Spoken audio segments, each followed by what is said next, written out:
10 евро за един ключ, защото вие луди сте, бе? Какво е това нещо? Айде, продайте си.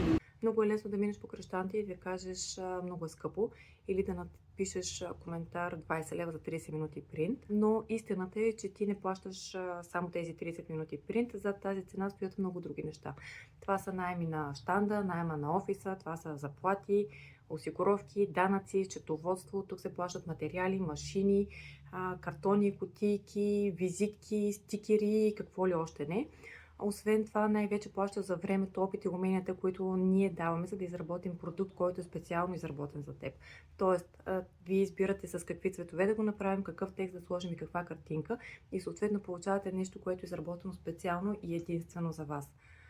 Това е нашата цена и ако някога сме на ръба, може да се наложи да я вдигнем тази цена, като тук идва място да вмъкна един съвет, непоискан съвет от нас към вас безплатен и то е да не поглеждате в чуждата паничка и да не слагате вие цена на чуждия труд.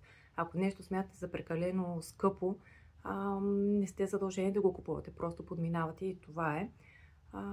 Така че това е нашия съвет към вас. Ако искате, възползвайте се, ако не, продължете по същия начин, ваш избор е. Ние ви пожелаваме един прекрасен ден и останете позитивни, ще се видим скоро. Чао!